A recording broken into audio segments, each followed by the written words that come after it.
बिहार में वैश्य समाज ने की बड़ी मांग, सात्य वैश्य बने मंत्री, उपेक्षा बर्दाश्त नहीं। नमस्कार, आप देख रहे हैं सिटी पोस्ट लाइव। मैं हूं सृष्टि राज। पटना में वैश्य समुदाय ने अपनी राजनीतिक उपेक्षा पर गहरा असंतोष व्यक्त किया है।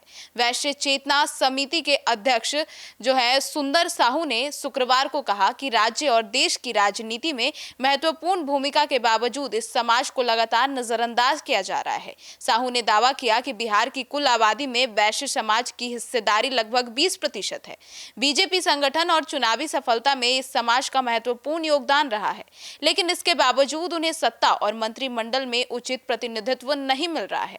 अब आइए विस्तार में जानते हैं चीफ एडिटर श्रीकांत प्रत्युत्तर से। सर, वैश्य समाज केवल प्रतिनिधित्व से संतुष्ट तो नहीं है? देखिए, प्रतिनिधित्व की ही मांग कर रहा है, संतुष्ट क्यों नहीं है? वो कह रहा है कि प्रतीकात्मक प्रतिनिधित्व से काम नहीं चलेगा।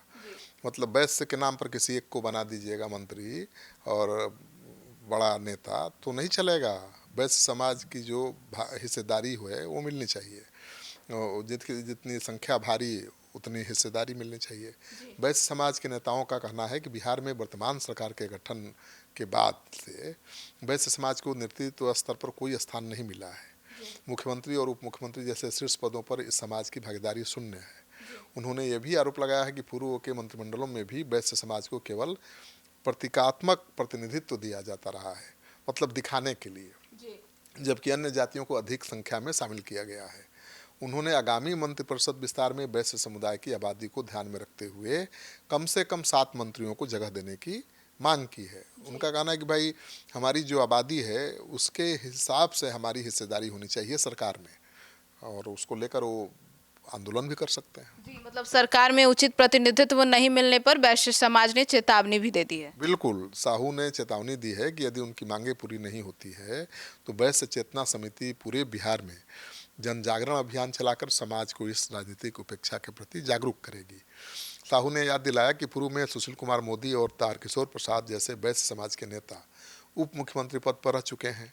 हालांकि अब इस समाज को उस स्तर के प्रतिनिधित्व से भी वंचित कर दिया गया है।